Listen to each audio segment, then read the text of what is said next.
दोस्तों, कलयुग के बारे में आप सभी जानते होंगे, क्योंकि आज का जो युग है इसी को कलयुग कहा जाता है। इसी युग में हम सब जी रहे हैं। लेकिन कलयुग कब आया, इसकी शुरुआत कहां से हुई, आज हम आपको बताएंगे। नमस्कार दोस्तों, मैं आपका दोस्त लोकेश टंडन आज आपको कलयुग के बारे में बताता हूं और कलयुग का राजा परीक्षित से क्या नाता था, ये सब बताने के लिए पहुंच चुका हूं मेरठ शहर से लगभग 40 किलोमीटर दूर परीक्षितगढ़ गांव में। ये जो गांव है ये राजा परीक्षित के नाम पे पड़ा है। इसका नाम परीक्षितगढ़। और राजा परीक्षित जो थे वो अर्जुन के पुत्र अभिमन्यु और उत्तरा के पुत्र थे। तो ऐसे में जो अर्जुन थे वो राजा परीक्षित के दादा हुए। दोस्तों, ये जो पेड़ मैं आपको दिखा रहा हूं, ये जो पेड़ है ये गूलड़ का पेड़ है। ये पेड़ हजारों वर्ष पुराना है और ये कोई आम पेड़ नहीं, ये वही पेड़ है जिस पेड़ से कलयुग बाहर निकले थे। कलयुग इसी पेड़ से बाहर निकले थे जब यहाँ राजा परीक्षित अपने राज्य का भ्रमण करते हुए पहुंचे। तो यहाँ पर उनको एक व्यक्ति खड़ा मिला। उस व्यक्ति से राजा परीक्षित ने पूछा कि भाई आप कौन हो और यहाँ मेरे राज्य में क्या कर रहे हो। कलयुग ने उनको कहा कि मैं कलयुग हूँ और आपके राज्य में रहना चाहता हूँ। तो फिर क्या था, राजा परीक्षित ने भाव दिखाते हुए कलयुग को अपने राज्य में रहने की अनुमति दे दी।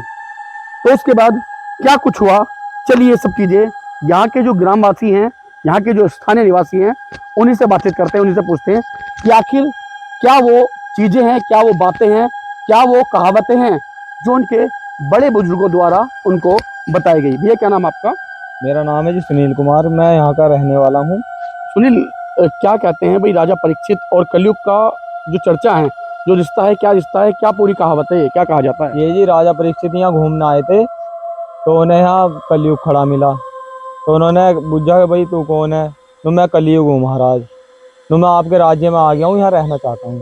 तो उन्होंने कहा कि ठीक है रह लो, पर मैं तुम्हें स्थान दूंगा, तुम सोने में रहोगे और जहाँ भी गलत काम होएगा, माँ बापों की सेवा नहीं होएगी, कोई अपनी स्त्री पे बुरी नज़र डाल लेगा, मतलब ऐसी। और तो उन्होंने इन्हें ऐसे स्थान दे दिए और सोने में रहोगे तुम। तो राजा परीक्षित के सिर पर सोने का मुकुट था, तो उनके मुकुट पे ही बैठ गए वे जाकर। तो उनकी बुद्धि भ्रष्ट हो गई थी, तो वे फिर घूमते फिरते चले गए। तो यहाँ सिमेग ऋषि महाराज थे, वे तपस्या कर रहे थे, उन्होंने उनके गले में नाग डाल दिया था जी। तो उनके गले में नाग डाल दिया। हाँ, तो उनके चेले है वे चले गए घूमने, उनका पुत्र नहा रहा था सिंह ऋषि महाराज। तो उन्होंने बताई जाकर नु ऐसा ऐसा गुरु जी के गले में नाग डाल दिया। तो उनके गले में जैसे नाग डाल दिया तो उन्होंने वहीं तालाब में खड़े होकर उन्हें श्राप दे दिया, आज से 7वें दिन तुम्हें यही नाग मक्खी बन का काटेगा। तो बस फिर राजा बड़े दुखी हुए, जैसा मुकुट तार का रखा। तो फिर उन्होंने कहा आज तो बहुत बड़ी भूल होगी, अपने घर जाकर। तो वे आए फिर यहाँ राजा के पास, महाराज के पास, जो सिंह ऋषि महाराज के पिता है। तो उनसे प्रार्थना करी। तो उन्होंने कही अब तो मेरे पुत्र का श्राप उल्टा नहीं जावे, पर मैं फिर भी तुम्हें उपाय बता रहा हूँ, तुम एक यज्ञ करवाओ जिसमें सरप फूक फूक कर मर जाएंगे सारे। तो यज्ञ करवा दिया उनके लड़के ने, जन्मेजय ने। तो यज्ञ होने लगा तो सारे सांप फूक कर मरने लगे। तो एक नाग रह गया। हाँ, वो इंद्र के पास चला गया। तो इंद्र को भी लिया सिंहासन में लपेट का। वो इतनी शक्ति उस यज्ञ में, तो इंद्र का सिंहासन भी आ लिया था। तो ना फिर मनसा देवी के लड़के ने बताया अच्छा, फिर एक नाग को। तो फिर कैसे यहाँ नाग ही नाग हो गए। तो फिर सिंह ऋषि महाराज फिर परीक्षित ऐसा चले गए, छोड़ छाड़ गए। वे सुख करतार में सुख सागर सुनने लगे थे। और बस फिर अपना उनका लौंडा भी चला गया आज से। फिर उनकी समाधियाँ यहाँ सिंह ऋषि महाराज की। अच्छा, फिर क्या हुआ, क्या जो यज्ञ किया था तो राजा परीक्षित के, क्योंकि कहा जाता है कि जो राजा परीक्षित के जब राजा परीक्षित को पता लगा था, उन्होंने अपना जो मुकुट उतारा तो उनको पता लग गया कि यहाँ मैंने गलत किया। और उन्होंने जो अपना राजपाट था अपने पुत्र जन्मेजय को दे दिया। तो उसके बाद उनके पुत्र ने यज्ञ कराया जिसमें सारे सांप जल गए थे। तो क्या जो उन्होंने श्राप दिया था राजा श्रृंगी ने, ऋषि श्रृंगी ने, श्रृंगी से श्राप दिया था उनको, तो तो क्या बच गए थे वो? ऐसा नहीं हुआ था कि 7वें दिन मर गए थे या कुछ हुआ था ऐसा? हाँ जी, ये 7वें दिन मर गए थे। आपने काट लिया था उनको? हाँ जी, सांप ने काट लिया, 7वें दिन में मर गए थे फिर। अच्छा, हाँ जी, यज्ञ होने के बाद 7वें दिन में मर गए थे। क्योंकि सांप बच गया था वो। हाँ जी। अच्छा, आज अब क्या कहा जाता है भाई, ऐसा भी सुनने में आता है कि जब इस आश्रम के अंदर हाँ जी। कोई आता है और कोई आसपास सांप उसको दिख जाता है हाँ जी। तो सांप उसको नहीं काटता, हाँ सांप के जी। ऊपर पैर रखा जाए तब भी सांप नहीं हाँ जी, काटता। नहीं। क्या ऐसा है या सब झूठ बोलते हैं ये सब? हाँ जी, ऐसा ही है। अच्छा, ये भी हाँ कहा जी। जाता है कि अगर सांप हमें दिख जाता है दूर से और हम जानमेजे का नाम ले देते हैं तो सांप भाग जाता है वो। हाँ जी, भाग जाता है। कभी सुना है ऐसा, कभी देखा है? हाँ जी। हाँ जी, यहाँ इस आश्रम में ऐसी चीज है, कोई सच्चे मन से कुछ भी मांग ले उसकी हर एक मुराद पूरी हो जाए। अच्छा, हाँ जी। और क्या क्या दिखाते हैं इसमें? है जी। अच्छा, और क्या क्या है इस आश्रम में?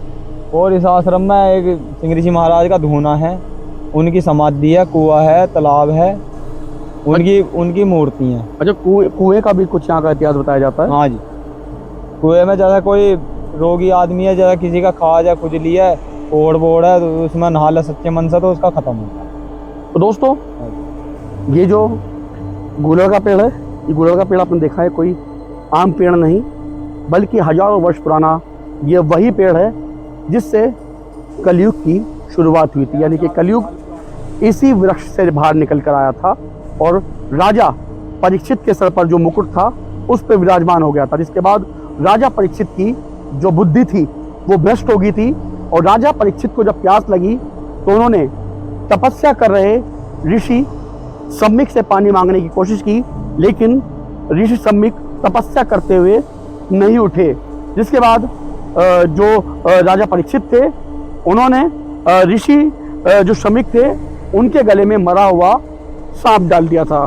जिसके बाद जब उनके पुत्र ऋषि सिरंगी को पता लगा कि उनके पिता के गले में किसी के द्वारा मरा हुआ सांप डाल दिया गया, उनकी तपस्या में विघ्न डालने की कोशिश की गई, तो उन्होंने स्नान करते वक्त श्राप दे दिया कि जिसने भी मेरे पिता की तपस्या में विघ्न डालने की कोशिश की है उसकी मृत्यु आज से ठीक 7 दिन बाद सर्पदंश यानी कि सांप के काटने के पश्चात हो जाएगी।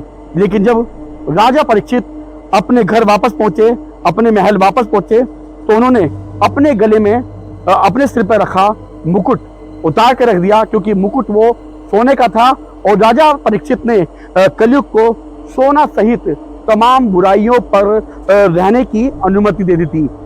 और उस मुकुट को जब उतारा तो कलयुग भी उस मुकुट के साथ साथ उतर गए। तो फिर राजा परीक्षित की जो बुद्धि थी उसने काम करना शुरू किया और राजा परीक्षित को फिर पश्चाताप हुआ और उन्होंने सोचा कि आज तो मुझसे बहुत बड़ी भूल हो गई। उसके बाद उन्होंने अपने पुत्र जानमेजय को अपना पूरा राजपाट सौंप दिया और खुद चले गए शुक्रताल भागवत गीता सुनने के लिए। जिसके बाद उनके पुत्र जानमेजय ने अपने पिता को बचाने के लिए एक यज्ञ करवाया, जिसमें इस धरती के तमाम सर्पों को जला दिया गया, लेकिन तक्षक सांप फिर भी बच गए। वो राजा इंद्र के पास पहुंचे और इंद्र से उन्होंने शरण मांगी, लेकिन मनसा देवी के पुत्र ने उस सांप को बचा लिया और ऐसे में जो जानमेजय का यज्ञ था वो पूर्ण नहीं हो पाया और इस धरती पर वापस सभी सांप जिंदा हो गए। 7वें दिन वैसा ही हुआ जैसा शृंगी ऋषि ने श्राप दिया था। राजा परीक्षित को सांप ने काटा और राजा परीक्षित की मौत हो गई। लेकिन कहा जाता है ये जो आश्रम बना हुआ है, इस आश्रम में आज भी कोई सांप आता है तो वो किसी को नहीं काटता, भले ही चाहे उसकी पूंछ पर भी किसी का पैर रखा जाए। लेकिन उसके अलावा एक और कहावत है, ये भी कहा जाता है कि अगर यहाँ सांप दिखाई भी देता है इस आश्रम के आसपास, तो यहाँ अगर जानमेजय का नाम ले लेते हैं तो वो सांप कई किलोमीटर दूर भाग जाता है।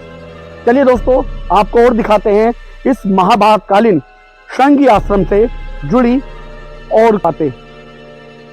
दोस्तों, यही वो जगह है जहां पर राजा परीक्षित ने श्रमिक ऋषि के गले में सांप डाला था। आज भी वो सांप श्रमिक ऋषि के गले में है। ये जो आप मूर्ति देख रहे हैं, ये मूर्ति सम्यक ऋषि की है। सम्यक ऋषि इसी अवस्था में यहाँ पर साधना में लीन थे जब उनके गले में राजा परीक्षित ने सांप डाला था। और ये बराबर में जो आप मूर्ति देख रहे हैं, ये जो मूर्ति है ये है शंगी ऋषि की, जो सम्यक ऋषि के बेटे थे। उन्होंने ही राजा परीक्षित को श्राप दिया था कि 7 दिन बाद राजा परीक्षित की सर्पदंश से मृत्यु हो जाएगी। तो तमाम वो चीजें जो वास्तव में हकीकत है और आज भी कलयुग की हर वो दास्ता बयां करते हैं। दोस्तों, ये जो 2 समाधि आप देख रहे हैं, इनमें से ये वाली समाधि जो है, ये समाधि सम्यक ऋषि की है, जबकि जो बराबर वाली ये समाधि है, ये समाधि शंगी ऋषि की है। तो दोनों ही ऋषियों की यहाँ पर समाधि बना दी गई है। और आज भी कहा जाता है कि जो भी भक्त यहाँ पर सच्चे मन से इन ऋषि बाबाओं से, ऋषि महाराजों से कुछ भी मांगता है, उनकी वो मनोकामना पूर्ण होती है। ये जो कुआं आप देख रहे हैं, ये कुआं वही कुआं है जिसमें स्नान करने से तमाम तरह के चर्म रोग ठीक हो जाते हैं। फिलहाल इस कुएं पर एक जाल लगा दिया गया है ताकि इस कुएं में कोई ना गिर सके। ये जो कुआं है, ये भी महाभारत कालीन कुआं है और कहा जाता है कि महाभारत काल में भी यहाँ पर लोग स्नान करते थे ताकि उनका चर्म रोग दूर हो जाए। दोस्तों, इसी शृंगी आश्रम में एक गुफा भी है, जिस गुफा के कई रास्ते दूर दूर जाकर खुलते हैं। ये जो आप देख रहे हैं, ये दरवाज़ा उसी गुफा के बाहर लगा दिया गया है। इस गुफा को फिलहाल बंद कर दिया गया है और बाहर से दरवाज़ा भी लगा दिया गया है। सुनील जो यहाँ के स्थानीय निवासी, उनसे पूछते हैं। सुनील, क्या कहा जाता है इस गुफा के बारे में? ये गुफा जी यहाँ गंधारी आया करती थी रात को दीवा बलाने, और ये गुफा गंधार पर जा रही है, गंगा जी पर जा रही गढ़, और ये यहाँ जा रही है कुरुक्षेत्र में, और ये गुफा हस्तिनापुर जा रही है जी। तो बिल्कुल एक गुफा के 3 रास्ते, गढ़ भी जाती है, कुरुक्षेत्र भी जाती है, और यही गुफा हस्तिनापुर भी जाती है।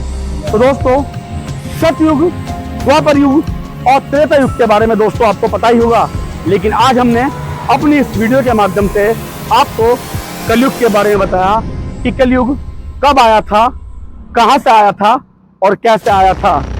दोस्तों, अगर ये वीडियो आपको पसंद आई हो तो लाइक कीजिए, कमेंट कीजिए, और हाँ, चैनल को सब्सक्राइब करना, फॉलो करना ना भूलें। अगर दोस्तों आपके पास भी ऐसी कुछ जानकारियां हो तो हम तक जरूर पहुंचाइए, ताकि हम अपनी वीडियो के माध्यम से लोगों तक उस जानकारी को साझा कर सकें। तब तक के लिए नमस्कार, जय हिंद।